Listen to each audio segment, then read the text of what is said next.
à toutes et à tous et bienvenue à ce webinaire réalisé en collaboration avec l'équipe EREV. Donc EREV, ça veut dire l'équipe régionale ressources en vulnérabilité.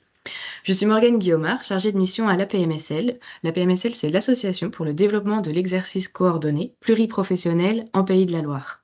L'APMSL accompagne les maisons de santé pluriprofessionnelles de la région dans leur structuration et leur fonctionnement. Nous sommes également membres de la Fédération nationale Avec Santé, engagée pour une dynamique d'exercice coordonné à l'échelle nationale. Nous, dans le cadre de la 9e journée régionale de l'APMSL, consacrée au thème Ville-Hôpital, coopération pour un parcours patient réussi, de la nécessité à la réalité, nous avons eu la chance de rencontrer l'équipe EREV. Nous avons donc souhaité mettre en place ce webinaire afin de mettre en lumière leur rôle, leur mission et les outils que l'équipe EREV peut proposer aux professionnels de santé exerçant en MSP, pour mieux accompagner les femmes en situation de vulnérabilité en périnatalité. Nous avons donc le plaisir d'accueillir aujourd'hui Carole Kowalczyk, référente EREV pour le Maine-et-Loire, qui va nous présenter plus concrètement leurs actions. Je vous laisse la parole, Carole. Alors, bonjour à toutes et à tous. C'est avec plaisir que je vais vous présenter ce webinaire aujourd'hui. Les femmes en situation de vulnérabilité en périnatalité, mieux repérer pour mieux prendre en charge, la place des professionnels des maisons de santé pluriprofessionnelles. Alors, l'équipe régionale ressources en vulnérabilité, elle a été créée dans le cadre du déploiement de la politique des 1000 jours en septembre 2022, suite à l'instruction du 1er avril 2021. Une enveloppe financière a été mise à disposition par l'ARS Pays de Loire pour renforcer les staffs médico-psychosociaux dans l'ensemble des maternités de la région. Et c'est un choix conjoint entre ARS et Réseau Sécurité Naissance de créer une équipe régionale de sages-femmes appelée Équipe régionale ressources en vulnérabilité. Donc, nous sommes 5 sages-femmes mises à disposition de nos structures respectives à 80% pour cette mission et chacune référente dans notre département. Donc, je suis effectivement Carole Kowalczyk et référente du Maine-et-Loire. Les missions EREV sont de favoriser le repérage et faciliter l'orientation des patientes, de travailler sur les parcours de soins de l'anténatal jusqu'au postpartum des patientes qui présentent des vulnérabilités, et donc d'étoffer les liens entre les professionnels hospitaliers de ville et de PMI, et donc finalement de construire un réseau de correspondants pour aboutir à notre objectif premier qui est d'aider au développement et au renforcement des staffs médico-psychosociaux dans les 22 maternités de la région Pays de Loire. Depuis le début de notre mission, nous avons constitué une documentation et une bibliographie importante autour de la notion de vulnérabilité et de précarité et également des staffs médico-psychosociaux.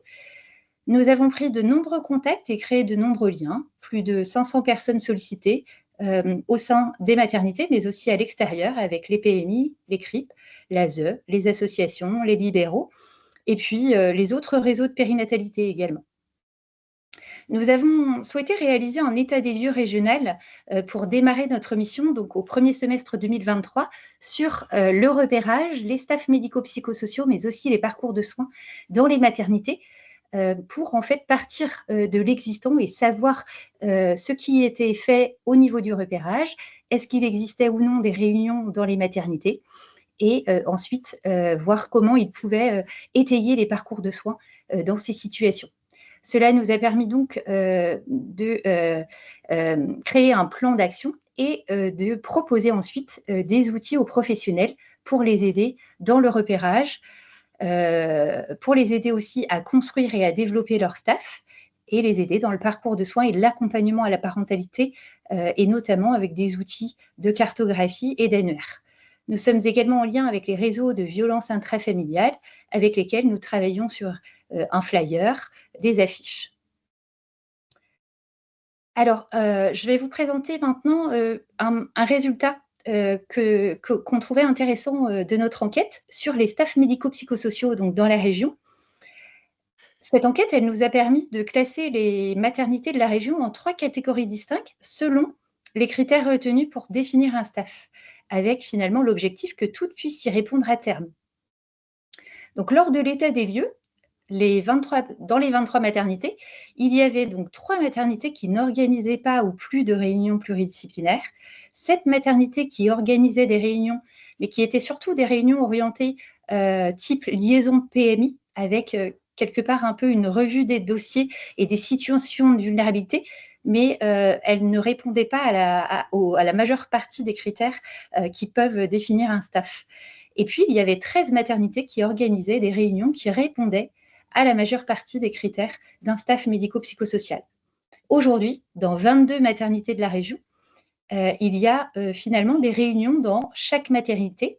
Donc, 4 maternités qui organisent encore des réunions type liaison PMI, mais qui sont en cours d'évolution. Et puis 18 maternités qui organisent des staffs médico-psychosociaux avec bien sûr des fonctionnements encore à parfaire. Alors, il nous semblait intéressant de revenir sur les vulnérabilités en périnatalité.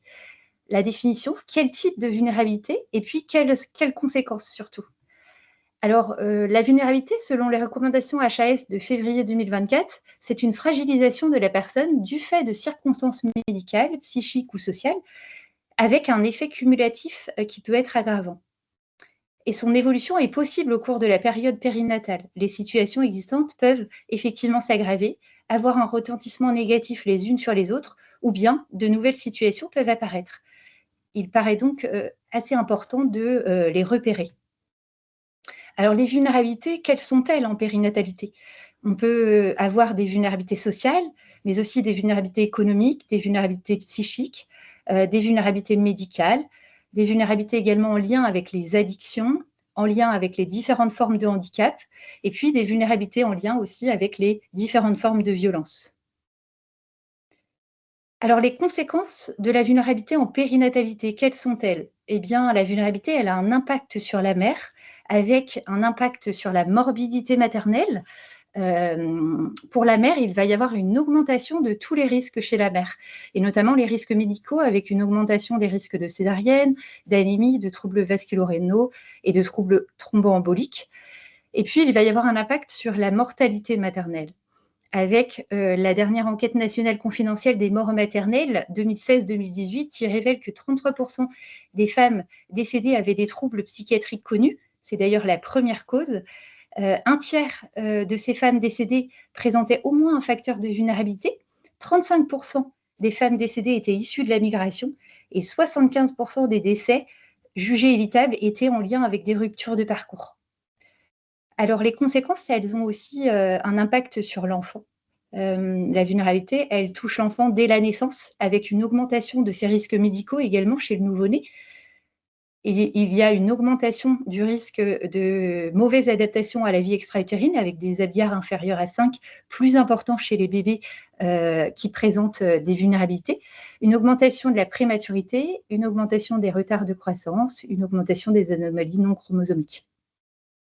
Et puis ensuite, la vulnérabilité, elle peut avoir des conséquences sur l'enfant, avec notamment possiblement une insécurité alimentaire ou des troubles des interactions parents-bébés, et puis les blessures physiques ou psychiques en lien avec les violences. Et puis, on sait également que l'alcool est la première cause évitable des troubles du neurodéveloppement chez l'enfant. Alors, nous avons souhaité faire un focus sur les principales causes de décès maternels selon le moment de survenue au cours de la grossesse.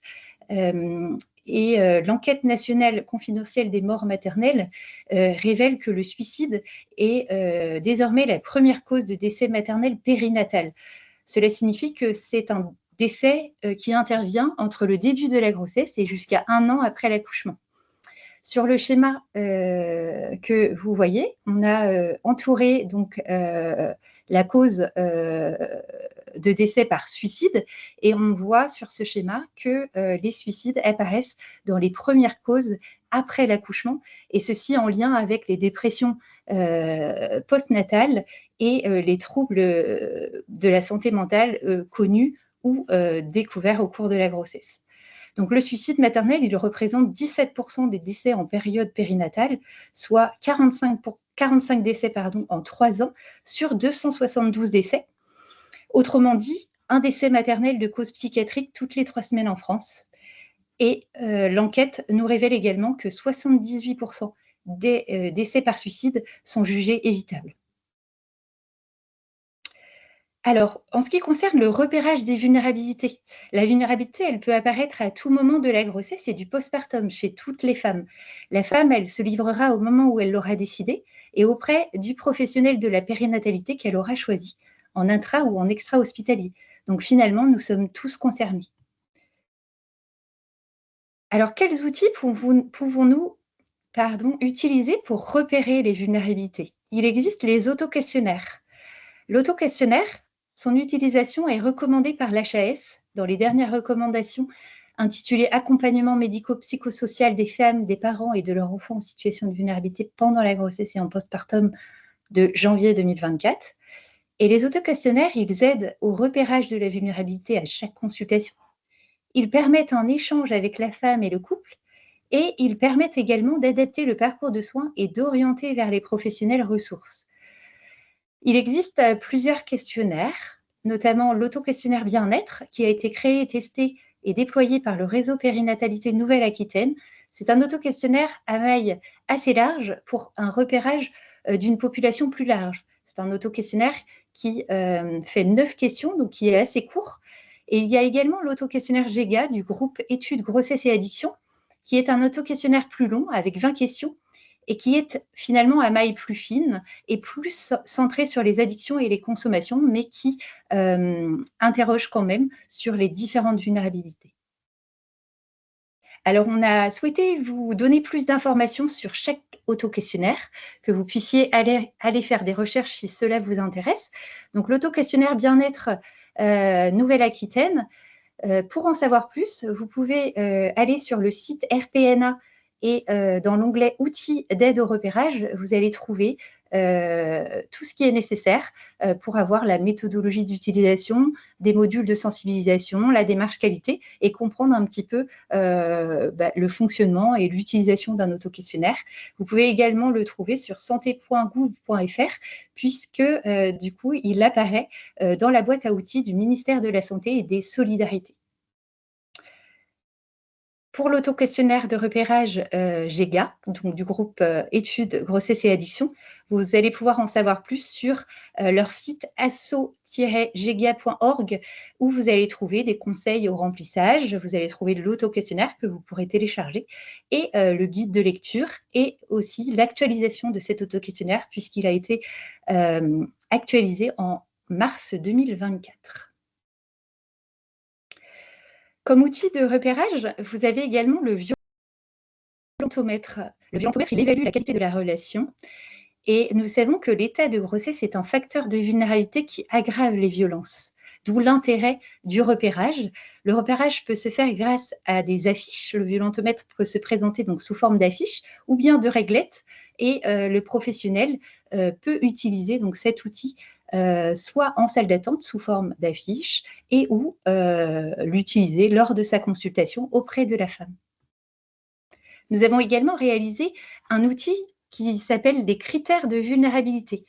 Ces critères, nous les avons classés en critères mineurs et critères majeurs afin d'aider les professionnels au repérage des vulnérabilités, d'aider à l'évaluation du degré de préoccupation. Ils aident également à tendre à l'exhaustivité. Et puis, ils permettent également un langage commun entre professionnels et un repérage commun. Il existe également, comme outil de repérage, les entretiens prénataux précoces et postnataux précoces. Nous avons créé un flyer qui permet en fait de faire comprendre aux patients l'intérêt et l'objectif de ces entretiens. Et puis, ce flyer peut aider les professionnels à communiquer avec leurs patients et l'informer sur ces entretiens. Les entretiens prénataux précoces et postnataux précoces sont devenus obligatoires et c'est dans la mission des DSRP, des dispositifs spécifiques régionaux périnataux de promouvoir la réalisation des entretiens prénataux précoces et postnataux précoces auprès de toutes les femmes. Alors, l'entretien prénatal précoce, il est devenu obligatoire depuis le 1er mai 2020. Il doit être obligatoirement réalisé auprès de toutes les femmes enceintes. C'est un entretien qui est bien distinct d'une consultation de bilan prénatal, distinct d'une séance de préparation à la naissance et à la parentalité. Il est à réaliser dès le 4e mois si possible et à proposer systématiquement à la déclaration de grossesse et bien sûr, il est possible de le proposer après s'il est non réalisé. Il doit être réalisé par une sage-femme ou un médecin. Et puis à l'issue de cet entretien, une feuille de synthèse sera rédigée avec le professionnel et le couple, afin que le couple puisse ensuite transmettre les informations qu'il souhaite aux différents professionnels qui les accompagnent. Donc, nous avons réalisé un outil feuille de synthèse de l'entretien prénatal précoce que vous pouvez trouver sur le site du réseau Sécurité Naissance à la page RF. Pour l'entretien postnatal précoce, eh bien, il est devenu obligatoire depuis juillet 2022, donc obligatoirement réalisé auprès de toutes les femmes récemment accouchées. C'est aussi un entretien bien distinct de la visite postnatale et bien distinct d'une des séances de préparation à la naissance et à la parentalité postnatale. Il est en miroir de l'entretien prénatal précoce et si possible, réalisé par le même professionnel. Il est à réaliser de préférence dès 4 semaines après la naissance et possiblement jusqu'à 8 semaines, et il peut être renouvelé une fois. Il est également réalisé par une sage-femme ou un médecin et comme pour l'entretien prénatal précoce, une feuille de synthèse est réalisée à la fin de l'entretien entre le couple et le professionnel afin de partager les informations nécessaires auprès des autres professionnels selon le choix du couple. Et donc, pareillement, vous allez trouver cet outil feuille d'entretien postnatal que nous avons créé et que vous pouvez utiliser tel quel, télécharger sur le site du réseau Sécurité Naissance. Alors, en ce qui concerne le staff médico-psychosocial, appelé aussi SMPS. Donc, selon l'HAS, c'est une réunion de concertation pluridisciplinaire médico-psychosociale en périnatalité. Il n'y a pas vraiment de définition dans la littérature. Aussi, nous avons notre équipe a défini un staff médico-psychosocial comme une instance de partage d'informations, d'analyse et d'expertise qui implique les professionnels des dimensions médicales, psychologiques et sociales et qui permet l'élaboration d'un parcours de soins coordonné et personnalisé pour les futurs parents et l'enfant à naître dans le respect du cadre éthique, législatif et de la protection de l'enfance. Alors, pour parler de staff médico-psychosocial, il y a différents critères, notamment la fréquence des staffs qui doit être définie, la complexité des situations qui sont présentées au cours de ces staffs, l'interdisciplinarité, c'est-à-dire la pluriprofessionnalité, et puis la composition de ces réunions est importante avec des membres permanents et des membres invités. Doit y siéger un médecin spécialiste de l'établissement et un représentant de chaque champ, le champ obstétrical, le champ pédiatrique, le champ de la santé mentale, le champ social, administratif et de la protection de l'enfance. C'est une instance de réflexion où il va y avoir une prise de décision et la construction d'un parcours de soins. Dans ces staffs médico-psychosociaux, les acteurs se coordonnent entre eux. Et puis, il existe également un certain formalisme avec notamment l'information éclairée aux patients, le recueil du consentement, la charte qui définit le staff médico-psychosocial, un compte-rendu, etc. Et puis, un suivi et une évaluation des staffs peut également être faite. Alors, les objectifs d'un staff, quels sont-ils ? Un staff, il permet de partager et d'échanger des informations, et notamment donc de présenter une situation de manière précise et concise. Il permet de mettre en commun des éléments connus par les acteurs de la prise en charge. Le deuxième objectif d'un staff, c'est d'évaluer et d'analyser la situation. Évaluer le degré d'inquiétude. Est-ce que nous sommes plutôt dans une situation de prévention ou de protection ? Et puis, il permet également d'évaluer les ressources familiales et la collaboration parentale et familiale. Le troisième objectif est d'élaborer un projet de soins personnalisé et notamment de proposer un accompagnement et un étayage du parcours de soins, tant en intra qu'en extra-hospitalier. Il permet d'accompagner et de soutenir à la parentalité, de prévenir l'apparition d'éléments de gravité et également de protéger devant une situation de danger. Alors, les différents outils du staff médico-psychosocial que nous avons créés et que je vais vous présenter.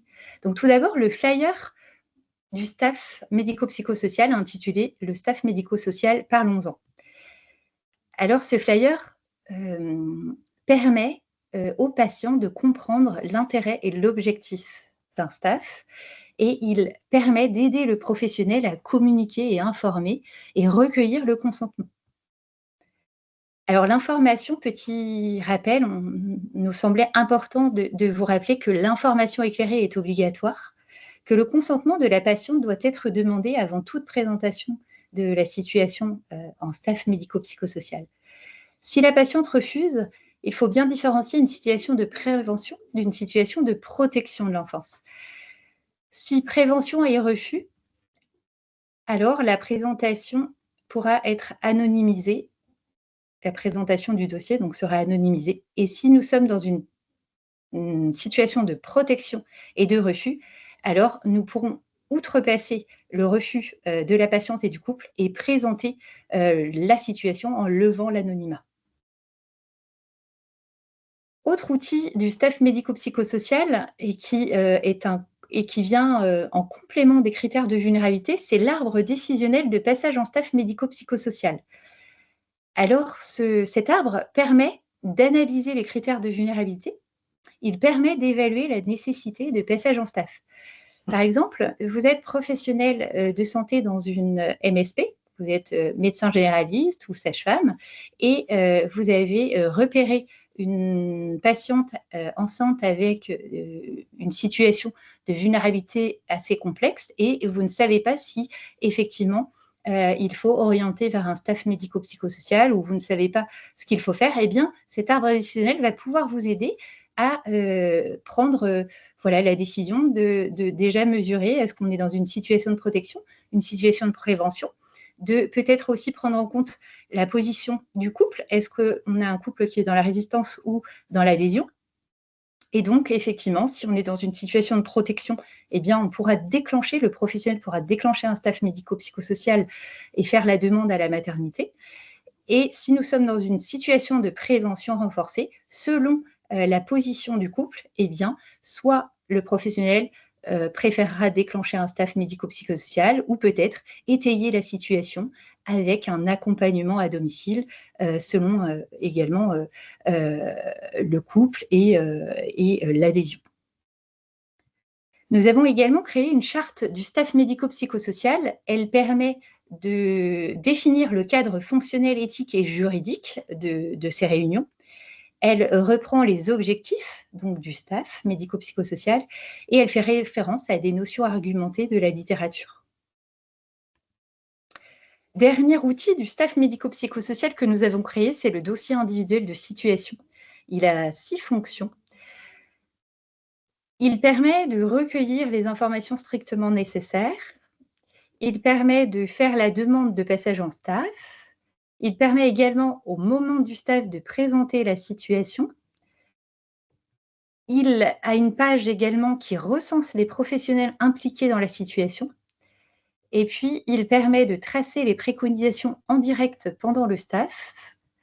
Et il fait office également de support, de compte-rendu que les équipes peuvent ensuite transmettre par voie sécurisée de préférence aux différents professionnels qui suivent la patiente et la situation. Donc concrètement, un professionnel de maison de santé pluriprofessionnelle, on reprend l'exemple donc d'une sage-femme ou d'un médecin généraliste qui est dans la maison de santé et qui, en consultation, a repéré des vulnérabilités chez une femme enceinte et qui souhaite effectivement faire solliciter la maternité, il peut effectivement se saisir de ce dossier individuel de situation, remplir la première page qui fera office de demande de passage en staff et qu'il peut transmettre à la maternité où la patiente souhaite accoucher pour déclencher effectivement la présentation de cette situation en staff et de pouvoir avoir un avis pluriprofessionnel. Et ensuite, il aura effectivement en compte rendu, on lui enverra le compte rendu du staff par voie sécurisée, si possible. Alors, en ce qui concerne le parcours de soins, la consultation préconceptionnelle est essentielle dans le cadre des femmes déjà repérées avec une vulnérabilité, et notamment par exemple des troubles psychiatriques, un handicap, des addictions, une pathologie médicale chronique ou des antécédents obstétricaux aussi, comme des morts fœtales in utero ou des fausses couches à répétition. Il est important de pouvoir programmer, planifier, différer la grossesse. Et donc cette consultation préconceptionnelle permet justement de pouvoir organiser un accompagnement précoce et adapté. Donc, elle est vraiment essentielle, cette consultation préconceptionnelle dans des situations particulières. Alors, il nous semblait important également de vous parler du référent vulnérabilité en maternité. Alors, le référent vulnérabilité en maternité, il n'existe pas forcément dans toutes les maternités. C'est-à-dire que certaines maternités de la région ont des référents vulnérabilité avec temps dédié, et d'autres maternités ont des professionnels qui coordonnent les situations de vulnérabilité, mais sans temps dédié. Donc, le référent vulnérabilité en maternité, c'est un professionnel médical au sein de la maternité qui a pour mission de coordonner les situations complexes de vulnérabilité. Il assure également le lien et coordonne la prise en soin avec les professionnels impliqués. Il est le garant de la circulation de l'information auprès de tous les professionnels concernés dans la situation. Il explique également à la patiente la prise en charge spécifique de sa grossesse en lien avec ses vulnérabilités. Et puis, il oriente les patientes vers les professionnels spécialisés et adaptés à la complexité de la situation. Et il collabore activement au staff médico-psychosocial. Alors, il existe un autre référent de la patiente, c'est la sage-femme référente de la patiente. Alors, la sage-femme référente de la patiente, elle concerne toutes les femmes. Elle est différente du référent vulnérabilité en maternité, avec lequel il ou elle collabore étroitement. Et finalement, la sage-femme référente de la patiente, c'est un professionnel déclaré à la CPAM comme le médecin traitant par la patiente. C'est une sage-femme libérale. Elle a pour mission d'informer et d'aider les patientes dans les démarches administratives. Elle organise et réalise le suivi médical de la grossesse. Elle réalise le lien aussi entre les différents professionnels qui vont graviter autour de la patiente et du couple. Et puis, elle a également un rôle de prévention. Alors, les différents accompagnements qui existent dans le parcours de soins, tout au long de sa grossesse, une femme va pouvoir avoir recours à différentes consultations ou dispositifs spécialisés en fonction de ses besoins et des difficultés, des vulnérabilités qui sont les siennes. Donc, il peut y avoir des consultations, des dispositifs. Alors, la liste n'est pas exhaustive, hein. On vous a donné quelques pistes d'accompagnement, et notamment dans les consultations. Il existe les consultations des sages-femmes libérales, les consultations des médecins généralistes, les consultations de soutien à l'allaitement, les consultations de tabacologie et d'addictologie, les consultations d'accompagnement psychique, donc en santé mentale, et puis les différents dispositifs avec les staffs médico-psychosociaux, les HDJ, hospitalisation de jour, les HAD, hospitalisation à domicile, les centres de PMI, les associations d'aide au handicap, les associations de violences faites aux femmes, associations d'aide à la parentalité, par exemple les LAEP, etc. Les différents accompagnements également, alors là, on est plus dans les préconisations parfois du staff ou les différents accompagnements que la patiente pourra retrouver plutôt à domicile, donc, ou en postpartum à la maternité, pardon. Donc, l'hospitalisation prolongée est une recommandation de l'HAS, donc dans les dernières recommandations évoquées tout à l'heure, soit en maternité, soit en unité kangourou. Il est également préconisé parfois d'observer le lien parent-bébé, donc en maternité. Et puis, la patiente peut effectivement bénéficier également de visites à domicile, soit par des sages-femmes libérales, par la PMI, et notamment des sages-femmes ou des puéricultrices de PMI, et également par des TISF. La patiente peut également bénéficier de préparation à la naissance et à la parentalité. Donc, c'est un accompagnement, effectivement, avec 7 séances anténatales et 2 séances postnatales, selon les maternités et selon les professionnels libéraux qui pratiquent ces séances postnatales. L'entretien prénatal précoce et l'entretien postnatal précoce, alors, ils font partie également des accompagnements. Alors, ils sont aussi dans le repérage, mais en fait, ils sont également dans les accompagnements, puisque au décours de ces entretiens, les professionnels orientent les patientes vers des professionnels, des dispositifs pour les accompagner au plus juste dans leurs besoins et leurs difficultés. Et également l'importance du lien avec le médecin généraliste, donc dans les accompagnements de la femme enceinte et nouvellement accouchée.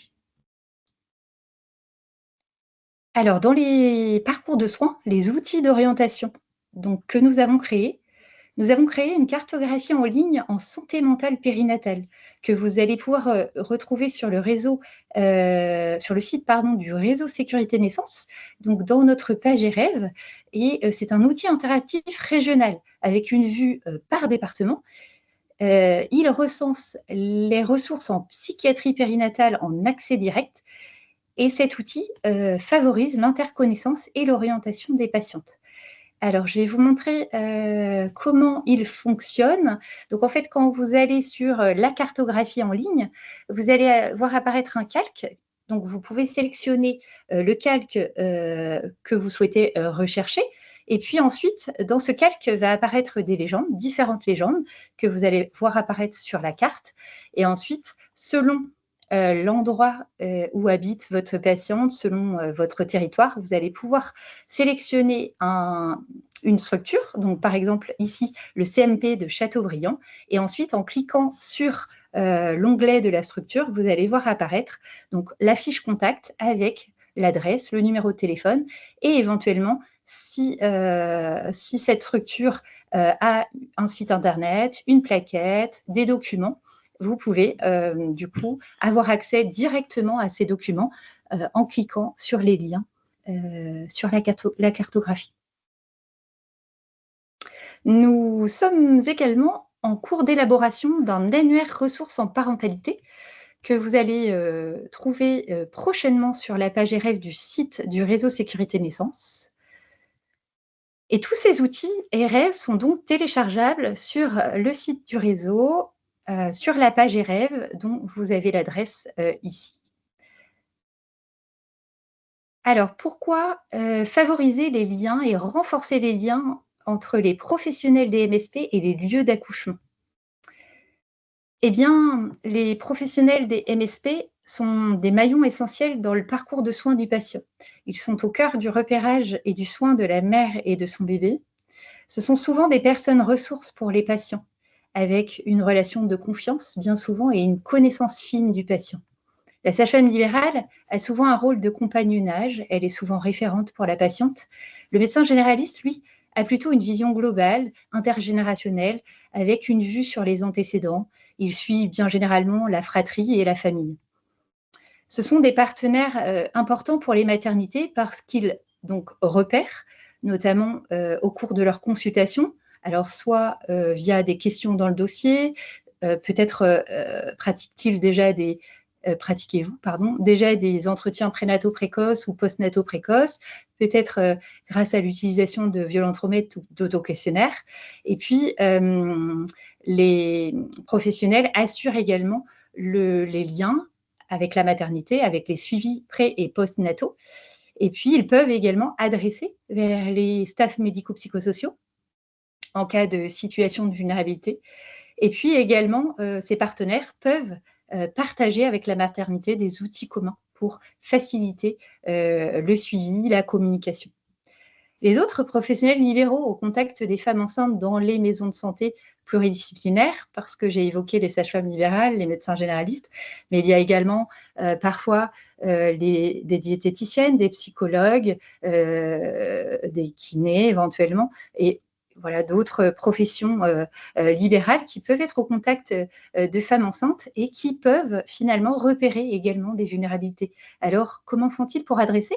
Eh bien, l'adressage est possible vers les maternités, par exemple, directement, ou tout simplement vers le médecin généraliste ou la sage-femme libérale, soit de la MSP ou soit vers le médecin généraliste ou la sage-femme libérale de la patiente.